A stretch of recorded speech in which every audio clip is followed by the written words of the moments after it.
Hi hello welcome to my channel. ఈరోజు మన ఛానల్లో చూపించేసి మా పాప బర్త్డే అవుట్ఫిట్లో స్కర్ట్ చూపించాను ఆల్రెడీ నా లాస్ట్ వీడియోలో. ఇప్పుడు ఏంటంటే దాని మీదకి బ్లౌజ్ నేను ఎట్లా తీసుకున్నాను, ఏ క్లాత్ తీసుకున్నాను, ఎలా స్టిచ్ చేసి ఎలా కట్ చేశాను అనేసి చూపిద్దామనేసి వీడియో అయితే అప్లోడ్ చేశాను అనమాట. ఇందులో వచ్చేసి నేను ఆర్గెంజా మీద డిజైన్ వచ్చిన బ్లౌజ్ పీస్ తీసుకున్నాను. నేను ఇంట్లో ఉన్న సెట్ అవ్వలేదని చెప్పాను కదా, సో తీసుకుని దాని మీదకి సాటిన్ క్లాత్ అంటే నేను షాప్లోనే తీసుకున్నా. ఆన్లైన్లో నాకు నెట్ సాటిన్ కలిపి 300కి వచ్చింది. 10 మీటర్స్ నెట్ 300 350 పడింది. సాటిన్ 3 మీటర్స్ ఇచ్చారు. సో నాకు ఈ బ్లౌజ్ పీస్ కావాలి అని చెప్పేసి ఆ బ్లౌజ్ పీస్కి ఆల్మోస్ట్ 250 రూపీస్ అట్లా ఉంది బ్లౌజ్ పీస్. మంచిది అన్నారని చెప్పి ఇంకా అది సెట్ అవుతుందని అదే తీసుకున్నాం. యాక్చువల్గా ఆ బ్లౌజ్ పీస్ వేయడం వల్ల డ్రెస్సులు గ్రాండ్గా మారిందనమాట. పైన బాడీని బట్టే కదా డ్రెస్ లుక్ అనేది మారుతుంది. సో అది తీసుకున్న 1/2 మీటర్ వచ్చేసి సాటిన్ తీసుకున్న బ్లౌజ్ వర్కే కదా 1/2 మీటర్ సరిపోతుందని, పన్న ఎక్కువ ఉంటుంది కాబట్టి. కాటన్ వచ్చేసి మీటరే తీసుకున్న, ఎక్స్ట్రా ఉన్న ఏం కాదు, తక్కువ అయితే బాగోదని. కాటన్ ఎందుకు 1/2 మీటర్ సరిపోదు అంటే పన్న తక్కువ ఉంటుంది మనకి, లెంత్ అది విడ్త్ తక్కువ ఉంటుంది. సో ఇలా తీసుకుని ఫస్ట్ అయితే కాటన్ ఇదైతే కొంచెం నానబెట్టేసి అయితే ఆరబెట్టుకోవాలి. ఆ తడిపి ఆరబెట్టుకుని అప్పుడు కట్ చేసుకోవాలి. నేను దీనికోసం పర్టికులర్ మెజర్మెంట్స్ ఏం లేదు, కొంచెం లూజ్ చూసుకున్న పాపది లూజ్ చూసి అలాగే కట్ చేసినాను. ఇది మా పాప లూజ్ అనమాట. దానికి 1 ఇంచ్ 2 ఇంచెస్ ఎక్స్ట్రా పెట్టుకున్నా, ఎందుకంటే స్టిచ్చెస్లో డాట్స్ వేస్తాం కదా, ఫ్రంట్ ప్రిన్స్ కట్ అనమాట. సో డాట్స్ కోసం ప్రిన్స్ కట్ది కట్ ఉంటుంది కదా, దానికోసం. అలాగే ఇది వచ్చేసి మనకి ఖర్చు అనమాట. ఖర్చు ఒక 2 ఇంచెస్ పెట్టా, ఎక్కువ కూడా పెట్టలేదు.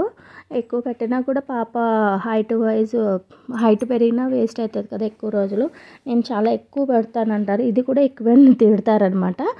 ఇంకా షోల్డర్ వచ్చేసి ఒక 1/2 ఇంచ్ అయితే దించాను. కొందరు దించుతారు, కొందరు లేదు. మా పాపకి ఆ 1/2 ఇంచ్ కొంచెం దించడం వల్ల లుక్ బాగుంటుంది, జారిపోకుండా. లేకపోతే నెక్ అనేది జారిపోతూ ఉంటుంది. ఇక్కడ చంక డౌన్లో స్కర్ట్ కూడా కొంచెం ఒక 1/2 ఇంచ్ కొంచెం పైకి పెట్టడం వల్ల లుకింగ్ గుడ్గా ఉంటుంది అనమాట, చూడ్డానికి చాలా బాగుంటుంది. దీనికి నేను స్కాలప్స్ ఇద్దామనేసి చెప్పి ఎంత లెంత్లో కావాలి అని చెప్పి డాట్స్ పెట్టుకున్నా. ఆ డాట్ నుంచి మనకి ఒక బ్యాంగిల్ యూజ్ చేసి కర్వ్స్ అంటే స్కాలప్స్ లాగా కట్ చేసుకుంటున్నాను అనమాట.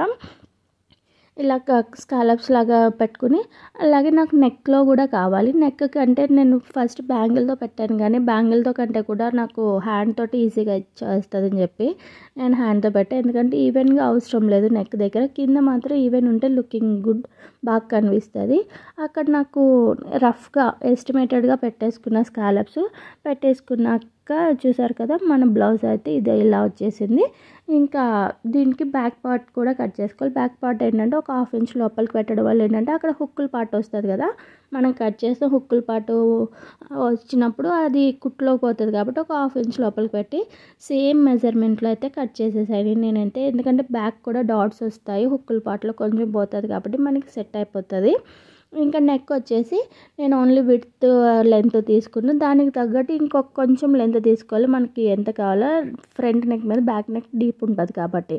ఈ డీప్ అనేది నేను ఎందుకు ఇట్లా కరువులా తీసుకున్నానంటే కొందరికి వెడల్పుగా ఉంటే బాగుంటుంది, కొందరికి సన్నగా ఉంటే బాగుంటుంది. మా పాప కొంచెం వెడల్పు ఉంటేనే కింద బాగుంటుంది, పై దానికంటే కింద వెడల్పు. సో అందుకని ఇలా తీసుకున్నా. ఇది వచ్చేసి డాట్ వేయడం అదే నాడా వేయడం కోసం అని చెప్పి ఇలా పెట్టుకున్నాను, కానీ నాకు యాక్చువల్గా అది కుట్టినప్పుడు నచ్చలేదు, అందుకని కుట్టినప్పుడు అయితే అది తీసేసి కుట్టాను అనమాట. సో మీరు కూడా ఇప్పుడు కట్ చేసేటప్పుడే తీసుకోండి. ఇలా కర్వ్స్ హ్యాండ్ తోటే డ్రా చేశాను రఫ్గా, ఎందుకంటే మనం డబుల్ ఫోల్డ్లో చేస్తాం కాబట్టి అటు ఇటు సేమ్ వస్తాయి, అన్నీ ఈక్వల్ రావాలని అయితే ఏం లేదు. సో సేమ్ వస్తే చూసారు కదా, ఇలా కట్ చేసుకున్నాను. ఇలా కట్ చేసుకున్నాక ఇప్పుడు మనం సాటిన్ ఇంకా మనం తెచ్చుకున్న ఆర్గెంజా క్లాత్ ఉందిగా అది కూడా కట్ చేసుకుందాం. ఇప్పుడు కట్ చేసేటప్పుడు same as it is neck అయితే కట్ చేయొద్దు, ఎందుకంటే కట్ చేయడం వల్ల అది పక్కకు వెళ్ళిపోతుంది, పీచ్ వస్తుంది. మనకి only width and length width and length తీసుకున్న పొడవు వెడల్పు చూసుకుని తీసుకుంటే సరిపోతుంది. తీసుకుని నేను ఒక స్క్వేర్ కానీ రెక్టాంగిల్ షేప్ కానీ, మీకు మ్యాక్సిమం స్క్వేర్ వస్తుంది లెంత్ విడ్త్ని చూసుకుంటే, కొంచెం ఇంచుమించు చూసారు కదా. నేను ఎందుకు అడ్జస్ట్ చేసినానంటే నాకు 1/2 మీటర్ తేవడం వల్ల సరిపోలేదన్నమాట. సో అడ్జస్ట్ చేసుకుని కట్ చేసుకుంటున్నాను. చూసారు కదా, ఇలాగా ఈ స్క్వేర్ షేప్లోనే కట్ చేసుకుని నేనైతే పక్కన పెట్టేస్తున్నాను. ఇది ఏంటంటే మనకి నెక్ కట్ చేసాము అంటే అది ఒక్కొక్కసారి సరిగా రాదు. అందుకని నేనైతే ఈ షేప్ ఇలా నార్మల్ జస్ట్ నెక్ లేకుండా ఇలా కొంచెం లూజ్గా అయితే కట్ చేసుకున్న తర్వాత సేమ్ మనం తెచ్చిన ఆర్గంజా ఫ్యాబ్రిక్లో కూడా కట్ చేసుకోవాలి. ఆర్గంజాలో ప్లెయిన్ ఇచ్చాడు కదా, ఆ ప్లెయిన్ పార్ట్ అయితే తీసేస్తున్నాను అనమాట. ప్లెయిన్ పార్ట్ తీసి 2 సైడ్స్ ఇచ్చారు కదా, వన్ సైడ్దేమో హుక్కుల పార్ట్కి యూస్ చేసుకోవచ్చు, ఇంకో సైడ్ది హ్యాండ్స్కి యూస్ చేసుకోవచ్చు. సో ఒక సైడ్ సన్నగా ఉంది, ఒక సైడ్ కొంచెం దాని మీద వెడల్పుగా వచ్చింది. నేనైతే ప్లెయిన్ పార్ట్ని తీసేసిన, వర్క్ డిజైన్ వచ్చిన పార్ట్నే ఇది కట్ చేసుకుందామని అయితే ఫిక్స్ అయ్యాను అనమాట. సో అందుకని చెప్పేసి ఇలాగ డిజైన్ వచ్చిన పార్ట్నే వేసుకుని నేనైతే ఇలా క్లాత్ తీసుకున్నాను దీనికి సరిపడా. ఇంకా పైన మిగిలిన క్లాత్ అవన్నీ కూడా మనకి హ్యాండ్స్కి, హుక్కుల పట్టీకి, కాజా పట్టీకి యూజ్ చేసుకోవడం అనమాట. నాకు ఈ బ్లౌజ్ వచ్చి 1 మీటర్ రాలేదండి, 80 పాయింట్స్ ఉన్నట్టుంది. కానీ బ్లౌజ్ ఒక్కటే కాబట్టి సరిపోయింది పాపకి. సో మనకైతే మాత్రం కొంచెం అటు ఇటుగా వస్తుందేమో, మా పాపకైతే సరిపోయింది. ఇంక ఇవి క్లాతులు మిగిలిన దీన్ని హుక్కుల పట్టీకి అలాగే హ్యాండ్స్ కింద డిజైన్కి నేనైతే చేస్తున్నాను. ఈ మిగిలిన క్లాత్ తోటి పఫ్ హ్యాండ్స్ పెడదామని చెప్పేసి అయితే కట్ చేసుకుంటున్నాను అనమాట. మనకి ఇదే క్లాత్ ఉంది కాబట్టి ఈక్వల్ రావాలి, లెంత్ అనేది నేను చూడలేదు, ఈక్వల్ రావాలి కాబట్టి ఈక్వల్గా కట్ చేసుకుని రఫ్గానే కట్ చేసుకుంటున్నాను. ఎందుకంటే మళ్ళీ మీరు మెజర్మెంట్ అడగకండి నన్ను, నేనే మెజర్మెంట్ చూసారు కదా, ఇట్లాగే నార్మల్గా చిన్నగా కింద చంకర్ దగ్గరకు వచ్చే దగ్గర కొంచెం చిన్నగా ఉండాలి కాబట్టి కొంచెం డౌన్ కట్ చేసి మిగతాదంతా ఇలాగ ఉంచేసాను అనమాట. ఈ పఫ్ కూడా చాలా బాగా వచ్చిందనమాట. మిడిల్ కోసం ఒక స్ట్రీట్ డాట్ పెట్టేసుకున్నా. ఇది వచ్చేసి హ్యాండ్కి కిందన వేస్తాం కదా మనము, అంటే కింద పఫ్ ఫుల్గా నెట్ కాకుండా కిందన సాటిన్ యాడ్ చేసి క్లాత్ వేసేలాగా అనమాట. 2 వస్తాయని చెప్పి నేనైతే ఇలా చేసుకున్నాను. చాలా బాగుంది. ఇలా ఎందుకు కట్ చేసినానంటే మనం జాయిన్ చేసినప్పుడు మనకి అక్కడ హ్యాండ్ షేప్ బాగా వస్తుంది అనమాట. సో దీనికి తగ్గట్టు సాటిన్ కూడా తీసేసుకున్నాను. దీనికి కావాల్సినంత సాటిన్ కావాలి కదా, సో సాటిన్ కూడా తీసేసుకుని ఇదైతే పక్కన పెట్టేసుకున్నా. ఇప్పుడు మనం స్టిచ్చింగ్లోకి వెళ్దాం. సాటిన్ కరెక్ట్ది అలాగే డిజైన్ వచ్చింది కరెక్ట్ది వేసుకుని పైన కాటన్ వేసి స్టిచ్ చేయాలి. పైన కింద నెక్ దగ్గర దీన్ని స్టిచ్ చేసుకుని దాన్ని అయితే ఉల్టా చేసుకుంటే మనకి నెక్ పర్ఫెక్ట్గా అనేసి వస్తుంది. చూసారు కదా, ఇలా ఉల్టా చేసి స్టిచ్ అయితే ఒక స్టిచ్ చేసుకుంటే చాలా బాగుంటుంది. యాక్చువల్గా ఈ పార్ట్ కుట్టినప్పుడు నేను స్టిచ్చింగ్ వీడియో తీయలేదు, అది మర్చిపోయి కుట్టేసాను. తర్వాత ఒక పార్ట్లో గుర్తొచ్చింది ఇది స్టిచ్చింగ్ వీడియో తీయాలి కదా అని, చూసారు కదా ఇలా కట్ చేసి కుట్టుకున్నాం కదా, కుట్టాక కట్ చేసి రివర్స్ చేయాలి. రివర్స్ చేసి మళ్ళీ పైన ఒక స్టిచ్ వేసి మనం మిగతా ప్లేస్లు ఖాళీ ఉండదు, స్టిచ్ లేని ప్లేస్లో కూడా కొంచెం దూరం కుట్టు పెట్టి స్టిచ్ వేయడం వల్ల ఏంటంటే మనకి క్లాత్ జరిగిపోకుండా ఉంటుంది. అప్పుడు ఆ స్టిచ్ వేసాక మనం ఎక్స్ట్రా ఉన్న పార్ట్ని కట్ చేసేయాలి. ఈ కర్వ్స్ దగ్గర మాత్రం మంచిగా కుట్టండి, ఎందుకంటే లుక్ అక్కడే మీకు తెలుస్తుంది. అక్కడ తేడా జరిగిందంటే రాదు. చూసారు కదా, ఈ నాడ కూడా నేను అక్కడ రివర్స్లోనే పెట్టేసాను అనమాట, ఈజీ ఉంటుంది లోపల నుంచి అని. ఈ ఎక్స్ట్రా పార్ట్ అంతా తీసేయాలంటే ఫస్ట్ దూరం కుట్టు పెట్టుకుని ఆ కాటన్ మీద స్టిచ్ వేసి ఎక్స్ట్రా క్లాత్ని కట్ చేసేయడమే. మీరు మళ్ళీ నన్ను మెజర్మెంట్ ఎలా తీసుకున్నారు అదేమి అడగండి. మామూలుగా లూజ్ చూశాను, హైట్ ఎంత కావాలో చూసుకున్నాను, ఇలా ఓన్గానే తీసుకుంటున్నాను అనమాట. ఎక్కడ ఏ బుక్స్ ఏమీ లేదు.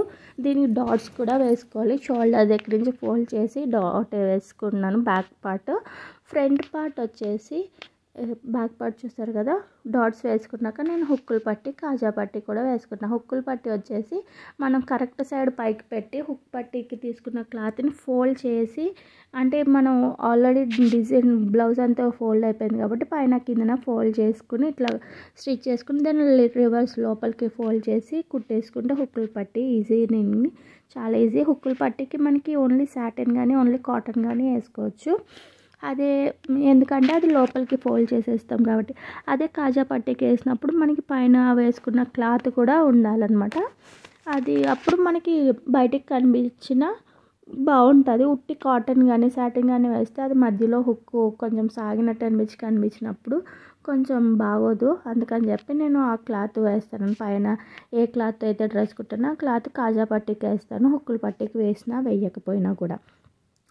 సో ఇవి రెండు అయిపోయాక నేను front part back part almost అయిపోయింది. అయిపోయాక నేను షోల్డర్ జాయిన్ చేసుకున్నాను. షోల్డర్ జాయిన్ చేసుకోవాలంటే నెక్ పార్ట్ నుంచే జాయిన్ చేసుకుంటూ రావాలి. అప్పుడు ఎక్స్ట్రా వచ్చినా కూడా చంక పార్ట్లో తీసేయచ్చు అనమాట. అదే మీరు చంక నుంచి జాయిన్ చేసుకుంటూ వస్తే అన్ఈవెన్గా వస్తాయి అనమాట షోల్డర్స్. సో మ్యాక్సిమం ఇలాగా షోల్డర్ అనేది నెక్ పార్ట్ నుంచే స్టిచ్ చేయడానికి ట్రై చేయండి. లేదంటే కటింగ్ మీకు పర్ఫెక్ట్ వచ్చంటే మీరు ఎలా చేసుకున్నా పర్వాలేదు. నేనైతే ఎప్పుడు నెక్ పార్ట్ నుంచే చేస్తాను. ఇంకొచ్చేసి ఫ్రంట్ ప్రిన్సెస్ కట్ పెడదామని అయితే నేను కట్ చేశాను కదా, దానికోసం నేను ఫస్ట్ మర్చిపోయాను, ఇట్లా జాయిన్ చేసేసా. ఈ జాయిన్ చేశాక ప్రిన్స్ కట్ కుట్టాలి కాబట్టి ఆ క్లాత్ కదలకూడదు కాబట్టి నేను ఒక లైన్లో ఒక స్టిచ్ వేసేసుకున్న పైనుంచి. స్టిచ్ వేసుకున్నాక అప్పుడు ఫోల్డ్ చేసి కుడుతున్నాను. దీన్ని ఎక్కడ కట్ చేయలేదు, ఎందుకంటే ఈ క్లాత్ కట్ చేస్తే పిల్లలు గుచ్చుకుంటుంది. అందుకనే కట్ చేయకుండానే ఓన్లీ ఫోల్డింగ్ చేసి డాట్స్కి ఫోల్డ్ చేస్తాం కదా, అలా ఫోల్డ్ చేసి అయితే నేను కుట్టేశాను. చూసారు కదా ప్రిన్స్ కట్ ఎంత పర్ఫెక్ట్గా వచ్చిందో. పిల్లలకి ఇలా సరిపోతుంది, పెద్దవాళ్ళకి కూడా ఇప్పుడు ఇలాగే కుడుతున్నారు కానీ పిల్లలకైతే ఇలా సరిపోతుంది.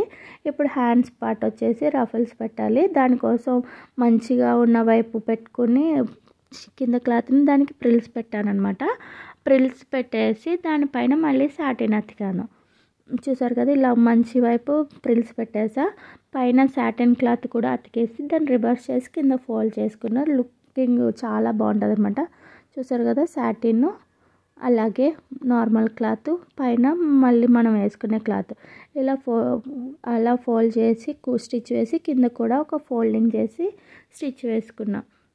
ఇదైతే హ్యాండ్స్ చాలా బాగుంది. నేను పాప డ్రెస్ కూడా బర్త్డే రోజు వేసుకుంటే అందరికీ బాగా నచ్చింది. ఆల్రెడీ లేట్ అయిపోయింది. యాక్చువల్గా పాప బర్త్డే ఎప్పుడో ఫెబ్లో అయిపోయింది, కానీ నాకు వీడియో అప్లోడ్ చేయడం కుదరలేదు. అందుకని ఇప్పుడు అప్లోడ్ చేసినాను అనమాట. మీరు కూడా ఇలా బడ్జెట్ ఫ్రెండ్లీ అవుట్ఫిట్స్ కావాలంటే ట్రై చేయండి, చాలా బాగుంటుంది. ఎందుకంటే ఇలాంటి డ్రెస్ మనకి మార్కెట్లో 4000 3000 మినిమం 3000 అయినా ఉంటుంది. అలాంటి 1000 బిలోలోనే నాకు ఈ డ్రెస్ వచ్చింది. అలాగే యాక్సెసరీస్ అంటే బ్యాంగిల్స్ అన్నీ కలిపి 1000కి అయిపోయింది బర్త్డే అవుట్ఫిట్. సో ఈ నా ఐడియా నచ్చితే లైక్ చేయండి, షేర్ చేయండి, సబ్స్క్రైబ్ చేయడం మర్చిపోకండి. హ్యాండ్స్ కూడా జాయిన్ చేసుకున్నాక నేనైతే సైడ్స్ జాయిన్ చేసుకున్నాను. అలాగే ఖర్చుకి మాత్రం కొంచెం దూరం కుట్టు ఉంటుంది కదా, అది పెట్టేసుకున్నాను. మరీ 5 కాదు కానీ 3-4 ఆ మధ్యలో పెట్టుకొని వేసుకుంటే ఖర్చు అనేది విప్పుకోవడానికి ఈజీగా ఉండదు అనమాట. ఫైనల్గా బ్లౌజ్ ఇది. సో కొంచెం క్లాత్ మిగిలితే కింద డోరీస్కి ఫ్లవర్స్లో వేసేసాను. హుక్కులు కూడా అయిపోయింది. చిన్న నెట్ క్లాత్ మిగిలితే మా పాపకి స్కర్ట్ కుట్టాక మిగిలిన నెట్ క్లాత్తో ఒక చున్నీ కూడా చేసేసాను అన్నమాట.